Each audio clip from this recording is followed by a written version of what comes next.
ये 10 लक्षण भगवत प्राप्ति करने वाले उपासक के हृदय में जागृत हो जाते हैं।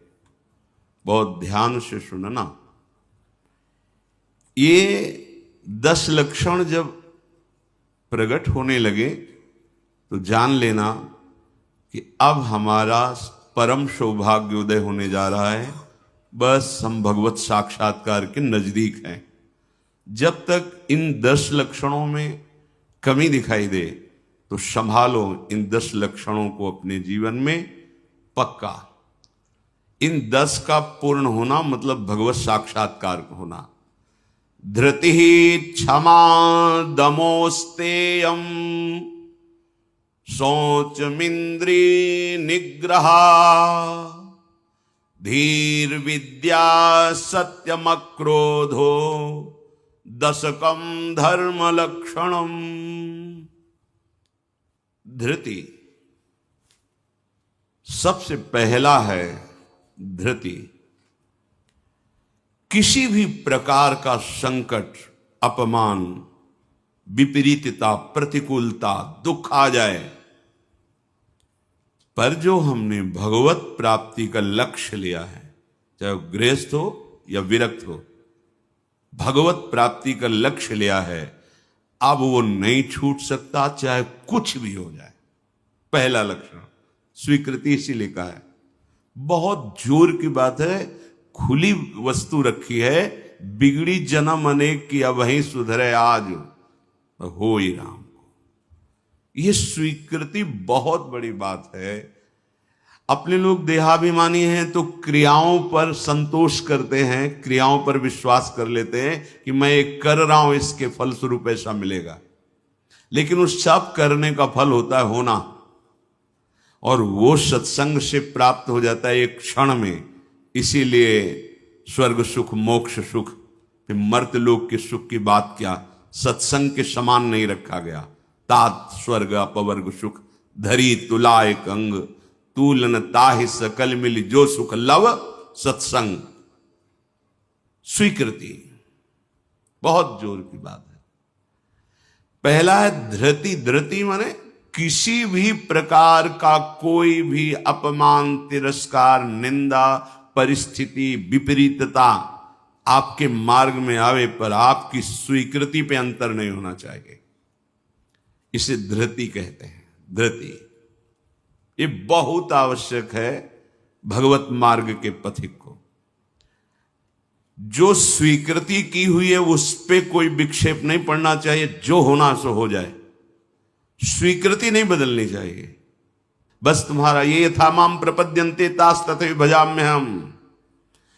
कोई भी परिस्थिति, कोई भी विपरीतता, कोई भी अपमान हमारी स्वीकृति में अंतर नहीं डाल सकता। मृत्यु स्वीकार करना अच्छा है, पर स्वीकृति पे अंतर नहीं आना चाहिए। वही स्वीकृति भगवत प्राप्ति करा देगी।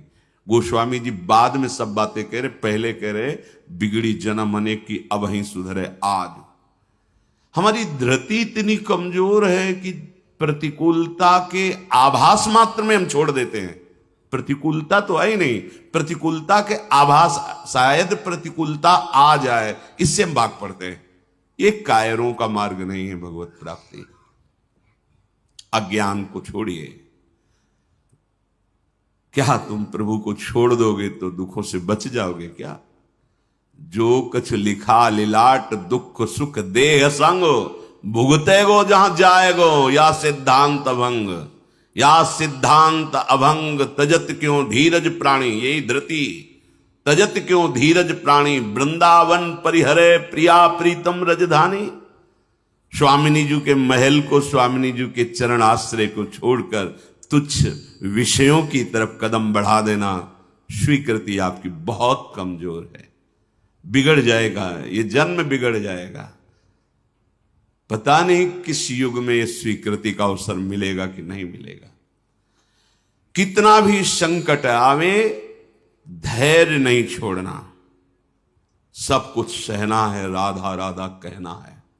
नियम बना लो, जीत जाओगे। काल पर भी विजय प्राप्त कर लोगे। विश्वास करो, ये मंत्र मान लो, सब कुछ सहना है, राधा राधा कहना, राधा राधा। आपको सराहेंगे, आपको चाहेंगे, आप जो मर्जी आवे सो करो। सराहेंगे आपको, कोसेंगे नहीं, आपको सराहेंगे और आपको ही चाहेंगे। हम आपसे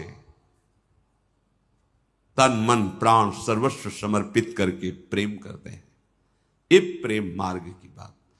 भगवत प्राप्ति करना है तो पहली बात है ये धृति, ये धैर्य रखो। ये नहीं देखा जाता, धैर्य नहीं दिखाई देता, धैर्य नहीं। जरा सा विचलता हुई भाग पड़े। कहां भागोगे? जिधर भाग के जा रहे उधर तो विचलता का समुद्र है। यहां तो विचलता तुम्हें अविचल स्थिति प्रदान करने के लिए है। यहां का भय तुम्हें निर्भय पद प्रदान करने के लिए है। और इस भय को स्वीकार करके भाग रहे हो तो महाभयावह प्रवाह है संसार का, बहते चले जाओगे। अभय होए जो तुम्हें डेराई। धृति, जो धृतिवान है, लौकिक पारलौकिक सारी संपत्तियां उसके चरणों में झुकने लगती हैं। देख लो, शब्द पर ध्यान दो। जो धृतिवान है, धैर्यवान है, हर कष्ट सहता है, तो आगे जो मार्ग है बोले लौकिक और पारलौकिक सारी संपत्तियां उसके चरण चूमती हैं, क्योंकि वो धैर्यवान है। अगर धृति नहीं है तो परमार्थ का भेष भले हो, परमार्थ की स्थिति नहीं होगी। इसीलिए भगवान कपिल देव जी ने माता देवहूति जी से कहा, जो आसक्ति संसार के बंधन का कारण है, वही आसक्ति यदि महात्माओं के चरणों में हो जाए तो मोक्ष का खुला हुआ द्वार है। तो वो महात्मा कैसे होते? तो सबसे पहला शब्द था तितिक्षवः, मतलब महान सहनशील होते हैं संत जन। तितिक्षवः, यहां धृति, ऐसा धैर्य कि कोई भी विचलित ना कर सके। बहुत गंभीरता से, इसीलिए इसमें रुके हुए हैं। बहुत गंभीरता से पहला लक्षण है भगवत प्राप्ति का। जिसके अंदर ये 10 लक्षण आ गए तो भगवान प्रकाशित हो जाते हैं हृदय में, क्योंकि वही परम धर्म का स्वरूप है। भागवत धर्म में चलने वाले या कोई भी धर्म स्वीकार करें तो धृति जरूर आनी चाहिए। अगर धृति नहीं, आप पातिव्रत धर्म, एक पत्नी व्रत धर्म, जो जहां जिस धर्म में, तो उसको धैर्य धारण करना पड़ेगा। बिना धृति के धर्म का पालन नहीं होता। फिर ये तो परम धर्म, महाभागवत धर्म, प्रेम धर्म, इसमें तो कष्टों की परवाह करे तो योद्धा कैसा। अगर अनुकूलता, प्रशंसा, मान और सुख की चाह है तो परमार्थ का पथिक कैसा। अभी भ्रम में है वो। किसकी अनुकूलता? किसकी अनुकूलता? शरीर की। चाहे जितना अनुकूलता देते रहो, ये नष्ट होगा। इसकी अनुकूलता नहीं। श्री कृष्ण अनुकूल लें। श्री कृष्ण की अनुकूलता को देखो कि हमारे शरीर, मन, वाणी, चेष्टा प्रभु के अनुकूल हो। उसके लिए तुम धैर्यवान बनो। चाहे जितनी निंदा हो, अपमान हो, तिरस्कार हो, संकट आवे, विपत्ति आवे, परवाह नहीं। तो हर विपत्ति संपत्ति बन जाएगी। देख लेना, लिखा है कि जो धैर्यवान होकर परमार्थ में चलता है तो लौकिक और पारलौकिक सिद्धियां और सफलता उसके चरणों में आ जाती है। श्री राधा किंकरीणाम लुठति चरण यो रद्भुता सिद्ध कोटि, करोड़ों प्रकार के वैभव सिद्धियां उसके चरण दास्ता में आ जाती, हाथ जोड़े खड़ी रहती हैं जब सेवा की आज्ञा हो। दूसरी बात है, दूसरा लक्षण है क्षमा। अपने साथ कोई बुराई कर रहा है, भगवत प्राप्ति करनी तो संसारिक आदमी इन बातों को समझ भी नहीं सकता, क्योंकि उसका उद्देश्य अंतःकरण धर्म में अहम ममत्व स्थापित करके भोगों को भोगना और उसी में सुखी होना है। अभी अज्ञान है, वो नहीं समझ रहा। ये परमार्थ के पथिक की बात है। क्षमा, ये इसलिए बोला, वो सामने वाला हमको ऐसा बोलता है, हम चुप रहेंगे। कैसे चुप रह सकते हैं? सामने वाला कौन है? अगर तुम संसारी हो तो संसार है, और परमार्थिक हो तो तुम्हारा आराध्य देव है। तुम्हारी वही तत्व दृष्टि होनी चाहिए जिसकी प्राप्ति के लिए निकले हो। कब करोगे? किस जन्म में करोगे? अभी इसी क्षण से अभ्यास शुरू करो। क्षमा, अपने साथ बुराई करने वाले को दंड देने या दिलाने की पूरी शक्ति होने पर भी, दंड देने या दिलाने की आज्ञा करते ही विध्वंस मच जाएगा, ऐसा होने पर भी ना तो शरीर से दंड दे, ना वचन से दंड दे, ना किसी से प्रेरित करके दंड। हम तो नहीं करेंगे, पर तुम देखो, तुम हमारे शिष्य हो, हम तो सह गए, तुम्हें नहीं सहना चाहिए, जाओ। तो बात एक ही हो गई, बात एक ही हो गई। आप उसको दंड देना चाहते तो आपके अंदर क्षमा बल नहीं है। करत जे अनशहन निंदक तिनहु पे अनुग्रह। ना इस लोक में तुम्हें दंड मिलेगा और ना परलोक में दंड मिलेगा। मेरे अपमान, मेरे निरादर, मेरी निंदा, मेरे तिरस्कार का तुम्हें कहीं दंड ना मिले। तुम्हारी बुद्धि शुद्ध हो, स्वस्थ रहो और भगवान प्रसन्न हो। ये है परमार्थ के पथिक का हृदय। विचार करो, जो अनशहन करके निंदा कर रहा है, अपमान कर रहा है, तिरस्कार कर रहा है, उसके लिए ठाकुर हरिदास जी के कोड़े पे कोड़े वो बरसा रहे निर्दयी और कह रहे हरि बोल कहता है। तब ऐसी पीड़ा में भी मुस्कुरा के कहते हैं भगवान बड़े कृपालु हैं, तुम्हारा मंगल करेंगे, क्योंकि तुमने भी कहा हरि बोल। तो ये 2 अक्षर हरि नाम तुम्हारी जिह्वा पे आया, अब मुझे विश्वास हो गया कि भगवान तुम्हारा मंगल कर देंगे। ये है महाभागवत की स्थिति। कितना भी अपमान, कितना भी क्लेश या निंदा करे, उसके लिए ना मन से अमंगल भाव हो, ना वचन से हो। देखो, पूरी शक्ति है, पर ऐसे ऐसे महापुरुष हुए हैं कि अगर वो संकल्प कर ले तो क्या ना हो जाए। इतना उनके पास भजन बल है, तप बल है। साधारण आदमी उनका अपमान करके पीट के चला जाए, वो बताते भी नहीं कि किसने पीटा है, कभी नहीं। वो कभी लौट कर भी नहीं देखते किसने ऐसा क्यों किया है। क्यों? क्योंकि अगाध बोध संपन्न महात्मा जैसे अपने हाथ से, अपनी दांत से अपनी जिह्वा, अपने द्वारा कोई चेष्टा जो अपने को पीड़ा पहुंचा दे, किसको दंड देंगे? ऐसे वो आत्मस्वरूप सर्वत्र अनुभव करते हैं। इसलिए राग द्वेष रहित महात्मा के हृदय में ये आता ही नहीं है कि इसको दंड दिया जाए। अपने साथ बुराई करने वाले को दंड देने दिलाने की पूरी शक्ति रहने पर भी उसको दंड देने या दिलाने की भावना मन में भी ना आए और उसके हर अपराध को सहकर यथोचित चेष्टा करे कि उसको सुख पहुंचे, उसे भगवत साक्षात्कार होता है, उसे क्षमा कहते हैं। श्रीपाद प्रबोधानंद जी ने कहा नीचापमानम शुद्धा। नीच शब्द इसलिए कि आप उससे महान हैं, आप उस पर शासन कर सकते हैं, आप उसको दंड दे सकते हैं, पर उसके द्वारा किए हुए अपमान को सह गए। कैसे? अमृत मान करके। अमृत, नीचा अपमान। जब कोई गाली दे, निंदा करे, अपमान करे, तब ये बात आवे भगवान इसका मंगल करे। ये भक्त हृदय होता है। अनुकूलता में तो सबको आशीर्वाद देने के लिए तैयार हो जाएगा। प्रतिकूल परिस्थिति में भगवत भाव युक्त हृदय होकर कोई अमंगल सोच भी उसके लिए ना करना, ये होता है।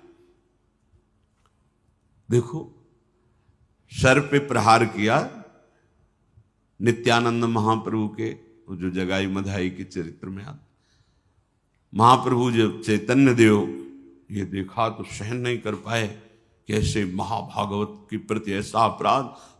क्रोधावेश लोग चरण पकड़ लिए नित्यानंद महाप्रभु ने कि चैतन्य महाप्रभु का प्रभु, ये आपकी विशेष कृपा के पात्र है। नाथ, आपका अवतार दंड देने के लिए नहीं हुआ, आप कृपा कीजिए। ये आप कह दो कि वो तो अवतारी पुरुष हैं, तो हम किनके बच्चे हैं? हम किस मार्ग में चल रहे हैं? हम उन्हीं के तो बच्चे हैं, उन्हीं की तो अंश हैं, उन्हीं की तो शरण में है। वही नाम जो बोल रहे हैं वही तो हमें दे रहे हैं, कोई दूसरा नाम थोड़ी दे रहे। वही कृष्ण नाम दे रहे, वही राधा नाम दे रहे हैं, जिसमें ऐसी अपार सामर्थ्य है। वो तो स्वयं प्रभु हैं, पर हम कौन हैं? उन्हीं प्रभु के तो अंश हैं, उन्हीं प्रभु के बच्चे हैं, उन्हीं के चरण शरण में हैं, उन्हीं के वचनों के अनुसार चले तो वैसी ही कृपा का अनुभव होने लगेगा। क्षमा। पहला धृति, दूसरा क्षमा। तीसरा है दम। दम कहते हैं इंद्रियों को विषयों से हटाकर प्रभु में लगाना। ये भगवत प्राप्ति के लक्षण वाले महापुरुष का जो भाव है। दम, दमन करना। हमारी इंद्रियां बहिर्मुख होकर भोग भोगना चाहती हैं, इनका स्वभाव बन गया है। दुर्वासना मम सदा परिकर्षयन्ति। विषय इतने प्रबल हो रहे हैं कि इंद्रियों को अधीन कर लिए हैं। इंद्रियां इतनी प्रबल हो रही कि मंथन करने वाली प्रमथन स्वभाव वाली मन को अधीन कर लिया है। मन इतना प्रमथन स्वभाव वाला बुद्धि को अधीन कर लिया। अब बुद्धि विषय में सुख मान करके सब छूट दिए हैं, तो इंद्रियां मन विषयों में विचरण कर रहे हैं। जो भगवत प्राप्ति करने की लालसा वाला उपासक है वो दम रूपी सद्गुण से युक्त होता है। दम अर्थात दमन करना, इंद्रियों का दमन करना। थोड़ा कठिन है। कामा संजायते क्रोधा, क्रोधा स्मृति विभ्रमा। जब हमारी कामना बन जाती है कि ये मैं भोग भोगूं और उसमें बाधा पड़ती तो क्रोध आ जाता है। बस ये कामना संकल्प न बनने पावे तो बहुत जल्दी निवृत्त हो जाएंगे। संकल्प बनने का समय हम देते हैं। जब कोई भी इंद्री का विषय आकर्षित होता है तो मन उसको विस्तार से सुख का, भोगा हुआ सुख या सुना हुआ या दृश्य में आया हुआ भोगने की लालसा, और आप अपने भगवत विस्मरण कर दिए और उसमें तन्मय हुए, संकल्प बना, गड़बड़ हो गया। अब परमार्थ से भ्रष्ट कर देगा। आज नहीं तो कल, क्रिया बने ना बने, भ्रष्ट कर देगा। संकल्प ही न बनने पाए। संकल्प बनने की छूट कब देते हैं? जिस समय हम ये भूल जाते हैं कि हमारा लक्ष्य भगवत प्राप्ति है। हम भोगों में सुख बुद्धि करके भगवान से विमुख वृत्ति के द्वारा संकल्प बना लेते हैं धैर्य से। जब हमको ये पता है कि इन भोगों में सुख नहीं, सुख तो सुख सिंधु प्रभु के नाम रूप में है, तो संकल्प कैसे बन गया? भगवत विमुखता के कारण संकल्प। वो क्षण भगवत विमुख हुआ, वो समय भगवत विमुख में जा रहा है, इसलिए आपका संकल्प बन रहा है।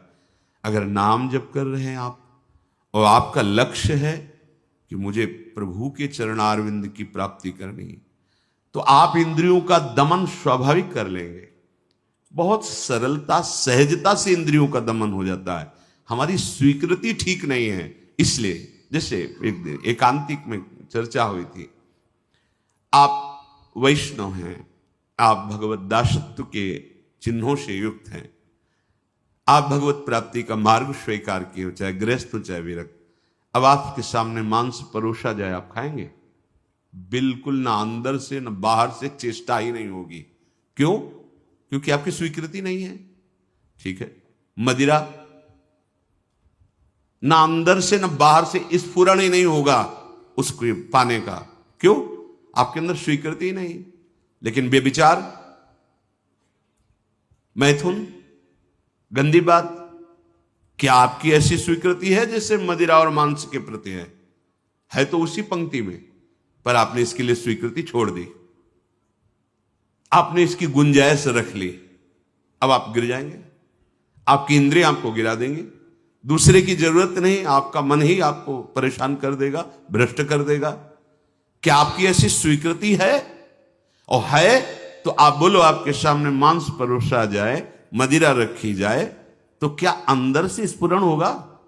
स्फुरण ही नहीं होगा। आप देख लो ना, स्फुरण ही नहीं होगा और आपकी भौं चढ़ जाएगी। आपको पता नहीं आप ये क्या, या तो उठ के चल देंगे, बिल्कुल संभाषण भी नहीं करेंगे। ऐसा ही जो शास्त्र विरुद्ध आचरण है, सबके प्रति क्यों नहीं हो रहा?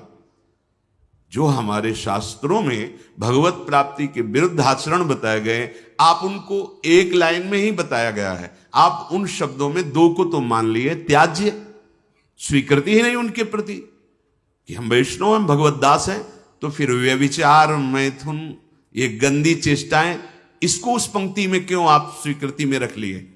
आपने स्वीकृति की है, और यदि आपकी स्वीकृति वैसे है तो आप बोलो कैसे हो सकता है वो दो बातें जो बोली, कैसे आप स्वीकार नहीं कर सकते? प्रार्थना करने पर, एकांत में मिलने पर भी आप उन वस्तुओं का सेवन नहीं करेंगे क्योंकि आपकी स्वीकृति नहीं। ऐसे ही स्वीकृति आपकी भगवत प्राप्ति की है तो उसमें बाधक है, फिर आप उस बाधक क्रिया को, बाधक चेष्टा को एकांत में क्यों करते हैं?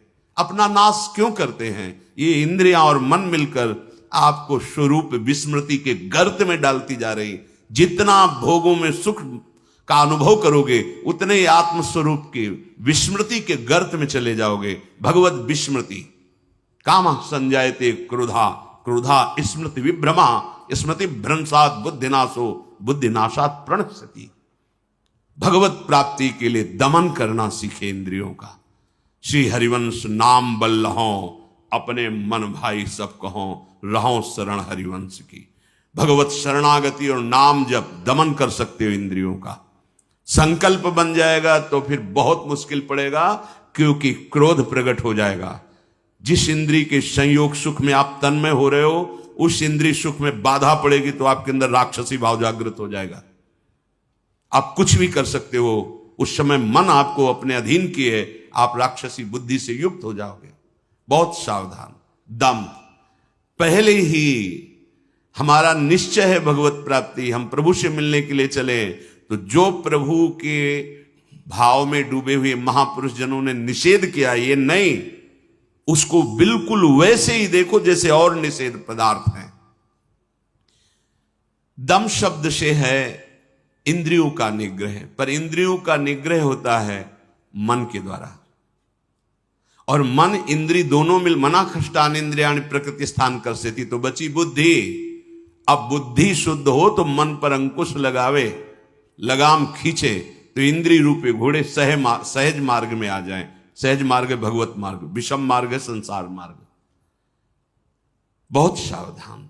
और बुद्धि तभी शुद्ध रहेगी जब हर क्षण प्रभु का स्मरण करेगी।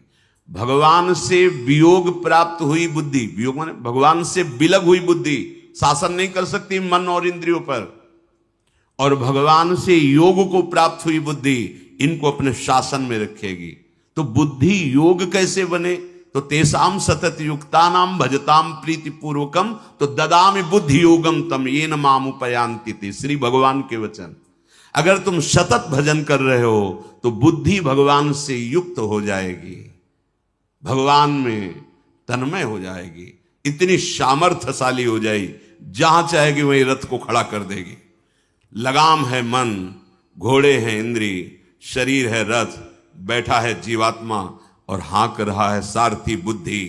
ईश भजन सारथी सुजाना, अपने आराध्य देव का सतत भजन मानो सुजान सारथी मिल गया है। अब मन रूपी लगाम को शासन में, तो घोड़े अपने आप सही मार्ग में। इंद्रियों का दमन अर्थात मन का निग्रह, अर्थात बुद्धि का परमात्मा में निरंतर जुड़े रहना। निश्चय में भजन होना चाहिए, बुद्धि कार्य निश्चय, भजन न छूटे। जीत गया आप, तीसरे गुण दम को प्राप्त हो गए। चौथा अस्तेय, चोरी का स्वभाव ना होना। मन से, वाणी से, शरीर से किसी भी प्रकार की चोरी ना करना। फूल लेने जा रहे हैं प्रभु, जनक जी के यहां निमंत्रण में आए हैं, विश्वामित्र जी को आमंत्रित किया गया है। फूल केवल है, कोई और वस्तु नहीं है। पर आप देख लीजिए उस प्रसंग में प्रभु मालियों से पूछते हैं, क्या मैं अपने गुरु सेवा के लिए कुछ पुष्प ले सकता हूं? स्वीकृति दी। हमारा स्वभाव बिगड़ गया है, बहुत सावधानी की जरूरत है। सोचते हैं कि हम चोरी करके दूसरे का धन, दूसरे का सुखी हो जाएंगे, कभी नहीं होगे। अधर्माचरण करने वाला कभी, आपको थोड़ी देर हर्ष होगा, हर्ष शोक में परिणित हो जाएगा, शोक भयानक दुख पैदा कर देगा। बहुत सावधान, सिद्धांत को समझो और भगवत मार्ग में चले हो तो ऐसा होना ही नहीं चाहिए किसी भी तरह से। और ये वस्तु बहुत अच्छी लग रही है, नहीं, आज जो हमारी व्यवस्था कर रहा है कल व्यवस्था, हम व्यवस्था के लिए भगवत मार्ग में आए क्या? हम तो भगवत आनंद के लिए आए हैं। शरीर और मन प्राण उनको समर्पित है, वो जाने। किसी भी तरह की मन से, वाणी से, शरीर से चोरी नहीं होनी चाहिए। दूसरे की बात हम सुनी तो सुन करके उसे अनुभव में उतारें, सुन के उसको दूसरों को बोलकर प्रभावित कर लेना, यह भी चोरी हो गई। महापुरुषों की बात, अमुक संत ने अमुक बात कही है, हम सब मिलकर उस पर चले भगवदानंद का अनुभव करने के लिए। अगर हम उस बात का केवल प्रयोग करते हैं दूसरे को प्रभावित करने के लिए और वासनाओं की पूर्ति के लिए, यह भी चोरी है। वो बात हमारे अंतःकरण को भगवदाकार करने के लिए है। सत्संग में उस बात को इसलिए कहते हैं कि वो बात हम सब धारण करें और भगवदानंद को प्राप्त हो। किसी भी तरह का मन में या तन में या वचन में ये छुपाव भाव, ये चोरी भाव, हम चाहते कुछ हैं और वाणी से कुछ बोल रहे हैं, वो ठीक नहीं है। अस्तेय, बिल्कुल छुपाव का भाव, चोरी का भाव नहीं होना चाहिए, न मन से, न वाणी से, न शरीर। भगवत प्राप्ति करने वाला उपासक जो मन में होता है वही वाणी में होता है, वही चेष्टा में होता है, तीनों में एक होगा। और जो विषयी जीव होता है उसके मन में कुछ और होता है, वाणी से कुछ और बोलता है, चेष्टाएं कुछ अलग दिखती है, ये ठीक नहीं है। जो मन में एक, वचन में एक, आचरण में वही, तीनों का मिलान कर लो, वही होता है अस्तेय। पहला था धृति, दूसरा क्षमा, तीसरा दम, चौथा अस्तेय, पांचवा है शौच। शौच कहते हैं पवित्रता को। उपासक को बाहर और भीतर दोनों से पवित्र होना चाहिए। अब सुंदरता बढ़ रही है लेप आदि से, वैसे पवित्रता नष्ट हो रही है, पवित्रता नहीं मिलेगी। शौचाचार का ज्ञान ही नहीं है, पशुता बढ़ रही है, पशुता। वही जूते पहन करके लघुशंका गए हैं, अवसर लगा तो उसी में शौच हुआ है, और वही जूते पहन करके भोजन पा रहे हैं, तो बुद्धि क्या हुई? पशुता आ गई, राक्षसीपना आ गया।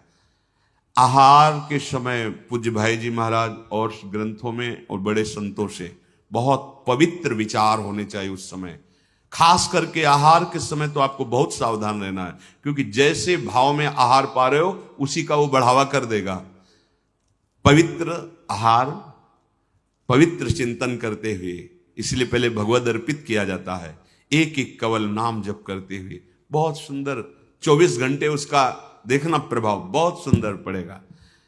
बाहर आपका शरीर पवित्र होना, उसके लिए दिनचर्याएं हैं, पवित्रता का निर्वाह, बहुत सावधानी। वो अब देखो ऐसे लोगों के आचरणों का अनुकरण किया जाता है जो शौच होकर जल ही नहीं लेते। वैसे होता क्या कहते उसे? हाँ, टिश्यू पेपर। वाह आचरण बिगड़ते हुए पशुता में बदल गए। जैसे पशु ने शौच के चल दिए। अरे भाई, मनुष्य शरीर मिला है पवित्र, मतलब बुद्धि काम नहीं कर, उसे बड़ा माना जाता है। शौच होकर के पवित्रता ना करना बड़े आदमी है। वाह, आचरण पवित्रता है ही नहीं। कैसे तुम भगवत चिंतन अखंड कर लोगे? कैसे तुम्हारे सदविचार आवेंगे? बाहरी और भीतरी दोनों पवित्रता चाहिए। बाहरी पवित्रता ये जल से, मिट्टी आदि, रजा। देखो, चाहे जितना आप साबुन लगाओ हाथ में, बाद में थोड़ी रज का प्रयोग जरूर करो। रज से पवित्र माना, जिससे वो इतनी बड़ी बोतल में क्या आता है, डिटॉल वाला वो नहीं होता, उससे हाँ जो हैंड वॉश जो भी ऐसे ऐसे धो लिए, माना ठीक अच्छा है, पर रज का प्रयोग जरूर करें। थोड़ी रज लेकर हाथ, बिना रज से आप पवित्र नहीं माने जाएंगे। आप जैसे साबुन वगैरह तो करो, हम कहते करो, पर इससे आप रज का प्रयोग जरूर, एक बार ही सही, पर ऐसे और रज आएगी तो नाली जाम हो जाएगी, और ऐसा नहीं, हम कह रहे थोड़ी तो प्रयोग करो रज का। नहीं, वो नाली तो खुल भी सकती है, इधर बुद्धि की नाली जाम हो गई तो और गड़बड़ हो जाएगा, नहीं हो जाएगा, जन्म जन्मांतर बिगाड़ती चली जाएगी। अब कैसे समझावे, मतलब बड़ा समय विचित्र आ रहा है। लघु शंका में बैठना है तो जो सोच की सीट उसी पे बैठना है, किए लघु शंका और निकले वो चल दिए। अरे पूरे अपवित्र हो गए, उस पे बैठने के लिए उतना ही वस्त्र धारण करो जितना तुम्हें धोना हो, तभी आप भगवत मार्ग में चलने, तभी आप चल सकते हैं। बुद्धि काम नहीं करेगी। अब जरा सा भी कुछ भी मुख में जाता है तो हमें कई बार समझाना होता है, श्री जी का प्रसाद है, प्रसाद, तब मन मंत्र की तरफ बढ़ता नहीं, एकदम घबरा के मुख में कुछ गया जूठा हुआ तो उसे समझाना पड़ता है, चरणामृत है, श्री जी का प्रसाद है। अभ्यास, हम बातचीत कर रहे हैं और बाथरूम के पादुका में पैर जा रहा हो, बंद मंत्र, नाम चलना प्रारंभ, हमें बाद में ज्ञान होगा, वो पहले हो गया। अभ्यास। अगर आपको कई बार शौच लगती है, आप बाथरूम तो बंद ही होते हैं, उचित वस्त्र धारण कर लो, या जैसा हाथ धो लिए, यहां से हाथ धो लिए, कुल्ला कर लिए, ये जो छिद्र है इनमें जल लगा लिया, कमर से स्नान, चाहे जितनी बार, इतना तो करना है। 2 बार तो सर्वांग आप कर लीजिए, बीमार हैं ऐसा है तो ऐसे कर लीजिए। अगर आप ऐसे पवित्र नहीं रहेंगे तो मंत्र नहीं चलेगा, भजन नहीं होगा। आप खुद देख लीजिए, बाहरी पवित्रता और आंतरिक पवित्रता, छल कपट ये सब अंदर ना रखते हुए नाम जब चल रहा है, अंदर पवित्र हो जाएंगे। तो जल, मिट्टी और यथा योग्य जो गुरुजन आदेश करते हैं वैसी दिनचर्या से ये बाह्य शरीर की शुद्धि होती है। राग, द्वेष, दंभ, कपट, वैर, अभिमान, इन विकारों का नाश होने पर अंतःकरण स्वच्छ होता है। ये विकार सब नष्ट हो जाएंगे। सत्संग सुनते रहिए, नाम जप करते रहिए। तो ये शौच अर्थात पवित्रता, बाहरी और भीतरी दोनों आवश्यक है। प्रसाद के सिवा मुख में अगर कुछ भी है, जैसे आप राधा वल्लभ जी गए, किनका मंत्र चलाओ, जल, वो चरणामृत, तो आचमन, जल लेके आचमन करने की जरूरत नहीं। अन्यथा आप जैसे फिर तो अच्छे से कुल्ला करो, आचमन करो, फिर आप मंत्र जप करो, हर समय पवित्र। लघु शंका पहले बराबर कमंडल में जल रखते थे, अब तो कहीं जाना आना ही नहीं तो कमंडल पास रहेगा, उसमें छोटा सा गिलास। अपनी दिनचर्या में आप भगवत प्राप्ति के मार्ग में चले हैं और आप ऐसे ही मनमानी, ऐसा नहीं। हम गुरुजनों को, बड़े महापुरुषों को देखा, पवित्रता का निर्वाह, पवित्रता का निर्वाह नहीं तो फिर सेवा या सुमिरन दोनों में विक्षेप पड़ने लगेगा। मनमानी आचरण मत कीजिए। आपका वस्त्र पवित्र होना चाहिए, पानी से निकाल लीजिए, पवित्र होने। ऐसे मनमानी आचरण करोगे तो भजन में रुचि नहीं होगी। ये भगवत प्राप्ति जिसको होनी उसके लक्षण बताए जा रहे हैं। वो बाहर और भीतर से बहुत पवित्र रहता है। हम किसी को छूने की चेष्टा न करें। कोई छू रहा है हमें, उसमें कोई दोष, हम जा रहे हैं ऐसे छू गया कोई बात, हम किसी को बहुत सावधान। हमारे अंदर मंत्र चल रहा है, हमारे अंदर भजन चल रहा है, अब वो उसकी दिनचर्या क्या है, वो कैसे पवित्रता का निर्वाह करता है। तो अगर वो हमसे ऐसे धक्का लगे तो हम उस अपने को नहीं मान, हम अपनी तरफ से चेष्टा नहीं करते। बिल्कुल भगवत मार्ग में जो भगवत प्राप्ति के लिए बहुत सावधानी की, पवित्रता की आवश्यकता है। फिर है छठा, शब्द, स्पर्श, रूप, रस, गंध, इनका ऐसा प्रभाव है कि खींच लेते हैं। जैसे अभी कोई ध्वनि बजने लगे, आ जाएगा, प्रभाव पड़ा शब्द का। अभी कोई चीख दे, ऐसे शब्द का प्रभाव पड़ा ना, ऐसे रूप का प्रभाव पड़ता है, ऐसे रस का प्रभाव पड़ता है, गंध का प्रभाव पड़ता है, स्पर्श का प्रभाव पड़ता है। इसी प्रभाव को जीत ले जो, बस ये बात। हमारा जो नाम चल रहा है, अब कुछ भी गाए, कुछ भी बजाए, कुछ भी शोरगुल हो, उस पे अंतर नहीं पड़ना चाहिए। हम रूप आशिक हैं प्रियालाल के, आप कोई भी रूप हो, हम स्वादी हैं प्रियालाल के उच्छिष्ट के, अधरामृत के, जो उनका उच्छिष्टामृत भुक्त वही हुआ। इसके अलावा कुछ भी अमृत भी हो तो हमारे लिए, हमारी गंध श्री जी के श्री चरणों में चढ़ी हुई तुलसी, पुष्प, श्रीअंग का इत्र, प्रसाद, माला आदि, बस। इससे क्या होगा, शब्द, स्पर्श, रूप, रस, गंध पर आप विजय प्राप्त कर लेंगे। सनकादि के लिए जैसे आता है कि शब्द, स्पर्श रूप रस गंध पर विजय प्राप्त की हुई महापुरुष के भी घ्राणेन्द्री में जब प्रभु श्री हरि के श्री चरणों की तुलसी की गंध गई तो प्रेम विकल हो गए, ऐसा था। ये जो हमारी इंद्रियां स्पर्श सुख में, देह सुख, स्पर्श सुख में, रूप में, रस में, गंध में, शब्द में हमें भगवत प्राप्ति करनी, इसका हमें परिवर्तन करना होगा।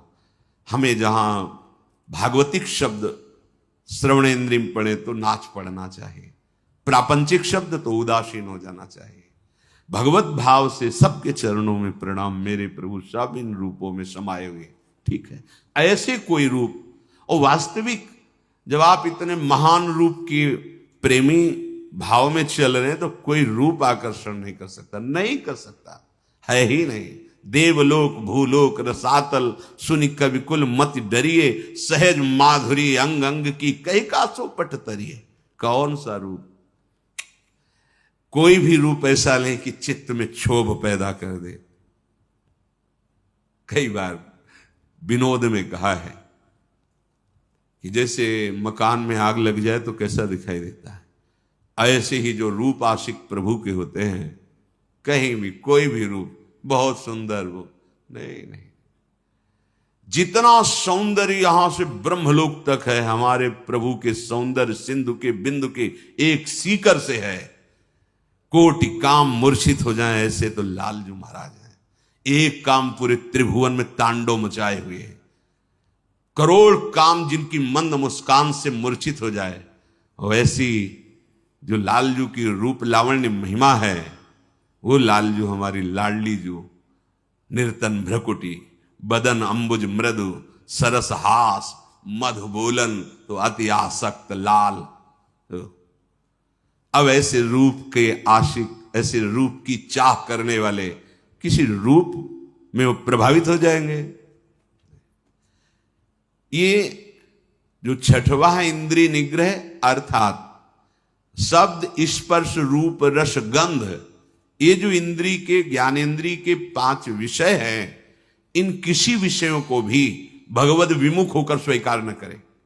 प्रभु से अर्पित है, जैसे विशेष विशेष गंध हैं, पर अगर प्रभु को अर्पित नहीं तो हमारी घ्राणेन्द्रिय उसे वो आ रही पर उसका महत्व नहीं है।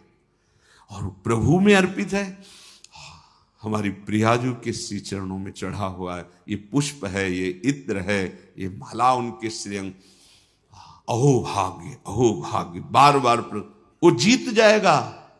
फिर उसके घ्राणेन्द्रिय को लुभायमान नहीं कर सकता।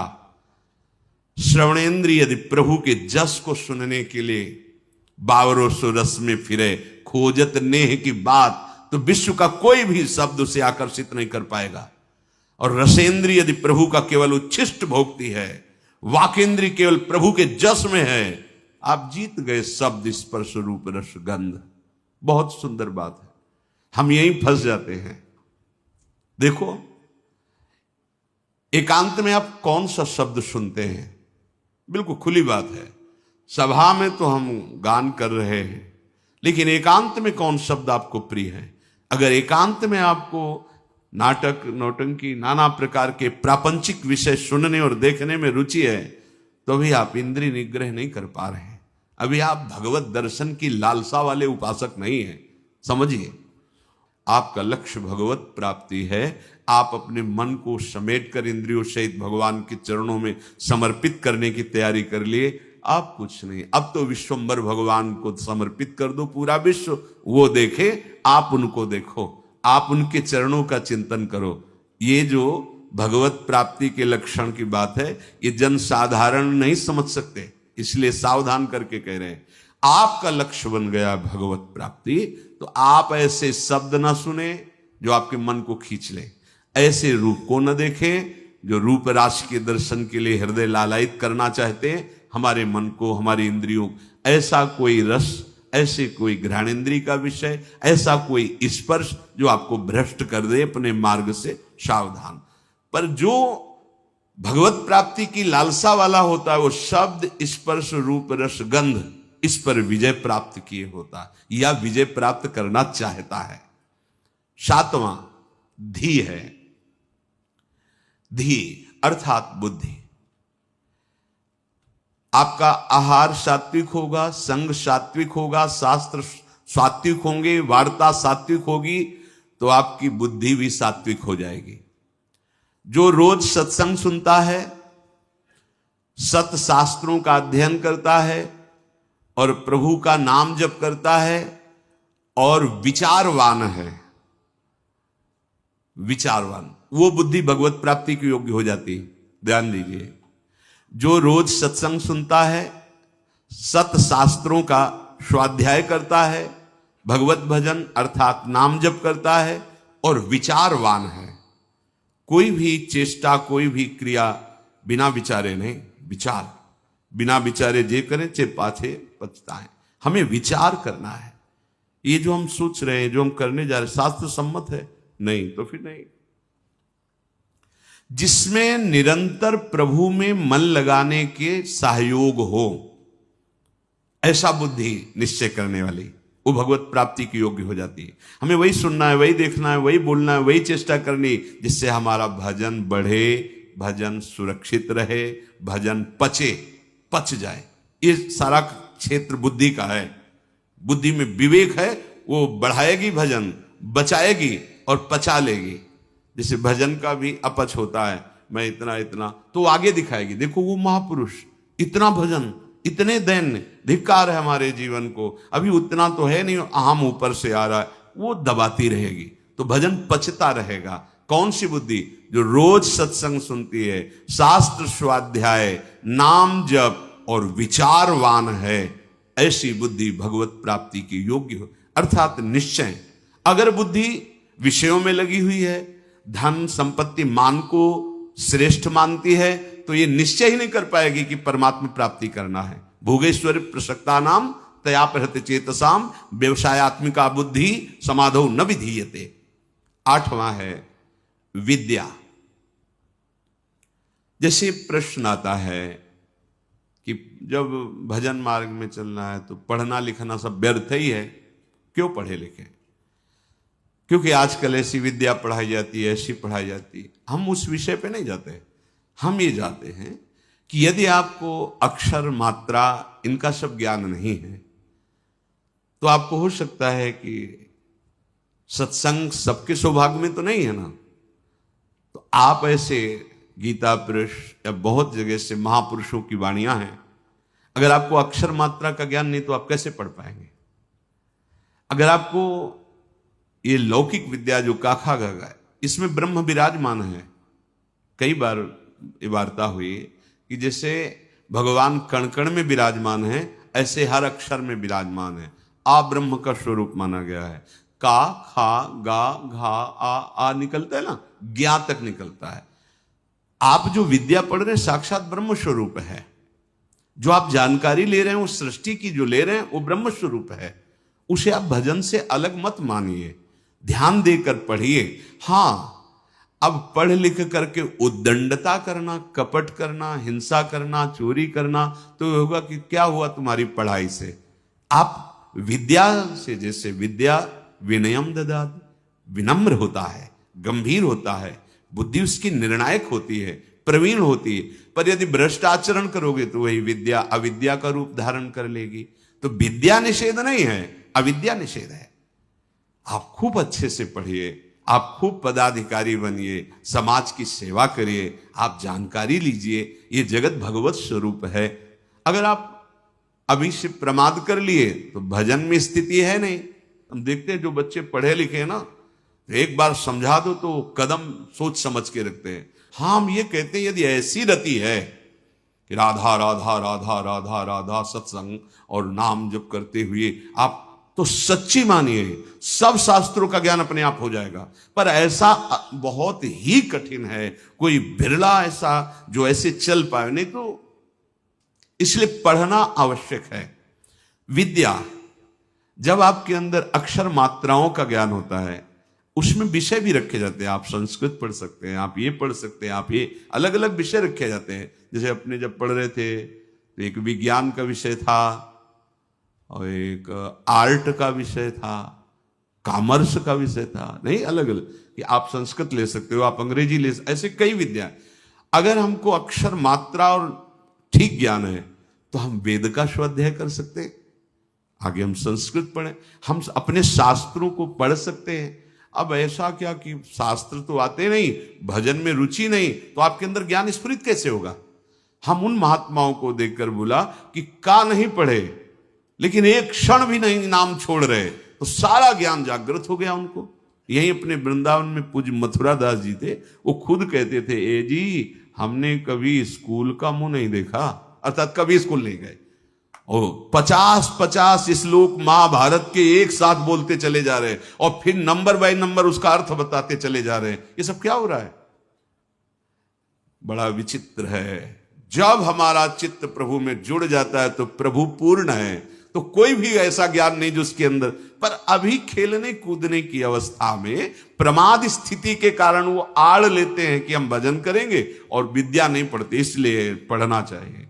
पढ़ो, अब हमारी समझ में आया है कि पढ़ो, अपने को पहले दिनचर्या में लाओ, माता पिता के अधीन रहो, शास्त्र की बातें समझने के लिए विद्या का अध्ययन करो, कोई पद मिलता है तो समाज सेवी बनो, अधर्म का त्याग करते हुए धर्म पे चलने वाला महात्मा ही माना जाता है, चाहे वो गृहस्थ में हो चाहे विरक्त में हो। इसलिए विद्या ही अध्यात्म विद्या की तरफ ले जाती है। आप पढ़े लिखे हो, हमारी बात समझ रहे हो? नहीं, समझ नहीं पाओगे। अब पढ़े ही नहीं तो निवृत्ति का अर्थ क्या समझ पाओगे? पढ़े ही नहीं तो प्रवृत्ति का अर्थ क्या समझ पाओगे? उनकी बात जाने दो जिनको लोक परलोक से कोई मतलब नहीं है, बस शुरू है भगवान नाम निरंतर, वो सिद्ध महापुरुष। अब कहां वृत्ति है? स्कूल जाने की रुचि नहीं, विद्या पढ़ने की रुचि नहीं, मोबाइल के पूरे इंजीनियर हैं छोटे छोटे बच्चे। हाँ, मतलब अभी इतने बड़े हैं, वो क्या सर्च करना है आपको बोल दो, बस बोलिए, आप वो सर्च किए बैठे। क्योंकि वायुमंडल ऐसा है, वातावरण ऐसा है, 4 बच्चे जहां मिले तो बिना सीखे सब आने लगते हैं, उनको कुमार्गगामी प्रवृत्तियां। इसलिए विद्याध्ययन, शास्त्र स्वाध्याय, तभी वो अध्यात्म विद्या की तरफ बढ़ेगा। जिससे यथार्थ ज्ञान प्राप्त होता है उसे ही विद्या कहते हैं। 9वां है सत्य। सत्य बोले, सत्य आचरण करे, असत आचरण, शास्त्र विरुद्ध आचरण नहीं, असत वार्ता। सत्य क्या है? भगवान है, सत्य नारायण है, सत्य श्री कृष्ण है। भगवत भाव से चर्चा करना, भगवत भाव से व्यवहार करना, ये सत्य आचरण होता है, ये सत्य वार्ता होती है। जैसा अंतःकरण और इंद्रियों में आपने निश्चय किया है वैसा ही बोलिए, उसमें छल कपट करके बनावटी शब्द दंभ वाले नहीं होने चाहिए।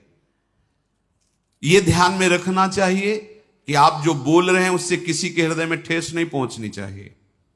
जो बोल रहे हैं उससे दूसरे को लाभ प्राप्त होना चाहिए। जो बोल रहे हैं वो यथार्थ सत्य होना चाहिए, कपट रहित, दोष रहित, अहित करने वाली वाणी नहीं होनी चाहिए। और 10वां है अक्रोध। कोई भी आपके प्रति कैसा भी बर्ताव करे, आपको क्रोध नहीं करना, यह नियम लेना है। इसमें दूसरा था क्षमा। क्षमा और क्रोध में अंतर है। जो हमारे प्रति अमंगल बर्ताव कर रहा है उसका मंगल हो, कभी अमंगल न हो, यह क्षमा है। अब जो हमें क्रोध दिला रहा है तो हमें नियम लेना कि हमें गुस्सा नहीं करना, वो दिलाएगा। देखो, जब आप परमार्थ पे चलते हो तो आपके अंदर और बाहर दोनों जगह ऐसी परिस्थिति पैदा की जाएगी कि आपको क्रोध आवे, आपकी अंदर की वृत्ति बिगड़ेगी। बाहर का ऐसा व्यवहार हो सकता है, आपका साथी, आपका मित्र, आपके पास रहने वाला साधक ही आपसे विपरीत ऐसी चेष्टा, उस समय वो प्रेरित है। आपको देखना है कि इस समय प्रेरित है माया के द्वारा और वो मुझे गुस्सा दिलाने के लिए ऐसा विधान रचा गया, पर मैं गुस्सा नहीं होऊंगा।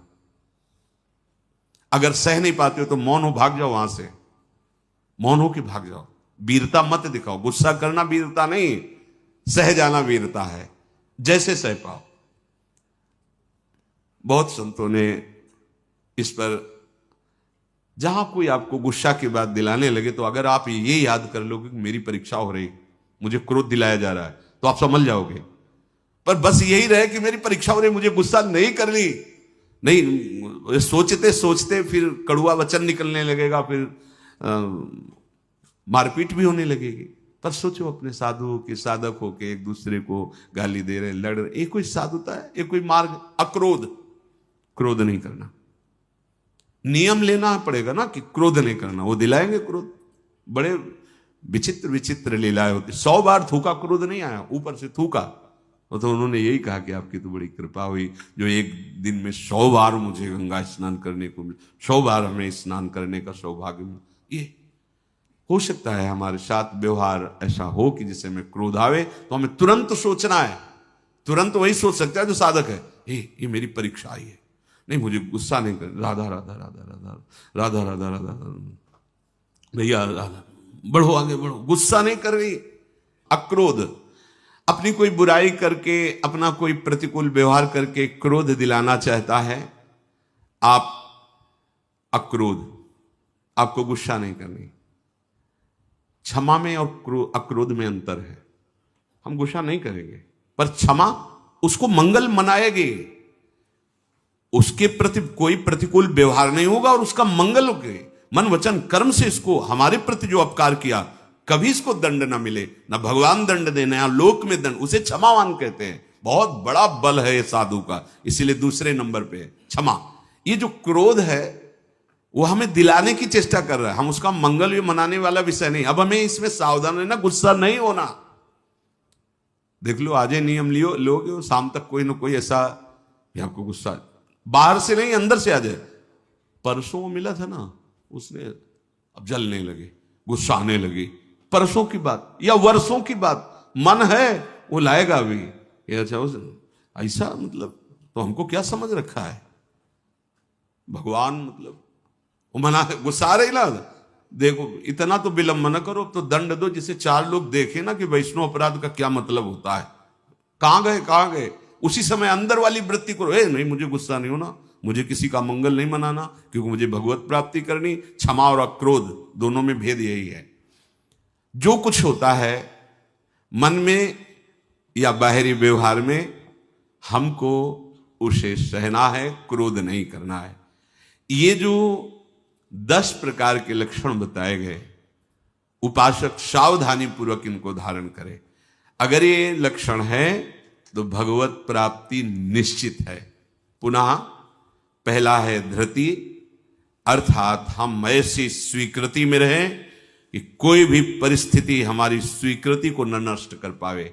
हमारा लक्ष्य है निरंतर भजन, हमारी स्वीकृति ऐसी जन्म में भगवत प्राप्ति।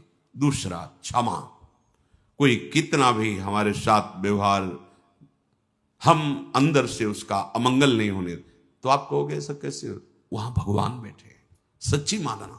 आपको लगता है वो तो अमंगल करता चला जाएगा, नहीं, तुम्हारी क्षमा सांप से भी बढ़कर उसको शासित करेगी।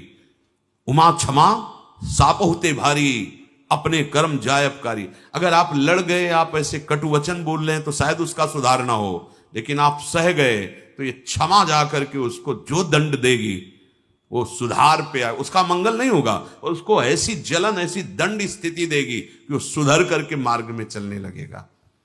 तीसरा दम, इंद्रियों का, मन का दमन करना, और ये बुद्धि से होता है। जब नाम जप करोगे, बुद्धि योग बना रहेगा, तो मन का भी दमन होगा, इंद्रियों का भी दमन होगा। आस्ते मन वाणी शरीर से किसी भी प्रकार की चोरी ना करना। ये जो लोभ प्रवृत्ति है बहुत सूक्ष्म होती है, बहुत सूक्ष्म होती है। इसको न शरीर से, न मन से, न वाणी से, किसी भी तरह से हमें चोरी नहीं करनी। शौच बाहर और भीतर से पवित्र रहने की चेष्टा करनी है। छठवां इंद्रिय निग्रह, अर्थात शब्द, स्पर्श, रूप, रस, गंध, ये हमें परास्त न कर पावे जो माया जनित है। सातवां धी, अर्थात सत्संग के द्वारा, शास्त्र स्वाध्याय के द्वारा, नाम जप के द्वारा, विचार के द्वारा हम अपनी बुद्धि को प्रभु से जोड़े रहें। विद्या, वही जो अध्यात्म विद्या तक पहुंचा दे। नवा सत्य, यथार्थ, प्रिय, हितकर भाषण, और सत्य है प्रभु। अगर प्रभु को लेकर आप वार्ता करते हैं, प्रभु को लेकर के आप अपने कार्य करते हैं, तो सब भगवत स्वरूप हो जाते हैं। 10वां अक्रोध, किसी भी परिस्थिति में गुस्सा ना करना। अपने लोगों को रहता है कि गुस्सा से सुधार हो जाता है, मुझे लगता है कि नहीं होता। कि नहीं जैसे हम गुस्सा करते हैं तो सब संभल जाते हैं, नहीं होता, क्योंकि वो आसुरी प्रवृत्ति है। आसुरी प्रवृत्ति से ना अपना मंगल होगा ना सामने वाले का। हां, भगवत भाव रखते हुए अगर वो नाटक है तो कोई बात नहीं। गुस्सा का एक नाटक भी होता है, वो ऐसे से ऐसा, पर अंदर ना जलन है, ना अंदर द्वेष है, न घृणा है। ये आप देख लो। ऐसा नहीं कि भरपूर गुस्सा हो गए फिर इसके बाद सिद्धि दिखाई कि हम तो नाटक कर रहे थे। वो भगवान अंदर बैठे हैं, वही भगवत प्राप्ति की बात है। बिल्कुल उसके प्रति भगवत भाव है, बिल्कुल कोई जलन नहीं किसी तरह की, और किसी तरह की अभद्र वाणी नहीं है। और आप शासन, आप ऐसा नहीं करना चाहिए आपको, अगर आप ऐसा करते तो आप चलिए बाहर निकलिए, खड़े होइए, वो केवल सुधार के लिए माना जाएगा। जहां अंदर जलन नहीं हुई, अभद्र वाणी नहीं हुई और आपका भगवत भाव है, ये अक्रोध स्थिति में भी ऐसा आप बाहर दिखा सकते हैं। पर ये स्थिति छोटी मोटी नहीं है, इसलिए पहले हमें पूरा क्रोध धारण करना है, गुस्सा नहीं करें। हमें लगता है कि अगर हम किसी से प्रेम बर्ताव, तो माना वो अभद्र है, माना उसका दुष्ट स्वभाव है कि दब गया, लेकिन ये हमारा जो सत्य स्वभाव है अक्रोध, ये जब महापुरुष जन जो समभाव में अक्रोध स्थिति में रहते थे तो कहा नहीं जाता कि सिंह और गाय एक घाट में पानी पीते थे। उसका प्रभाव होता था कि पशु पक्षियों में भी हिंसा वृत्ति, उनके अंदर क्रोध का आक्रोश होता, वो सब शांत हो जाता था, क्योंकि वो द्वेष रहित, दोष रहित अक्रोध स्थिति को प्राप्त महापुरुष हैं। तो उनका ऐसा प्रभाव है कि पशु भी उस समय वैर त्याग करके समभाव में स्थित रहते थे।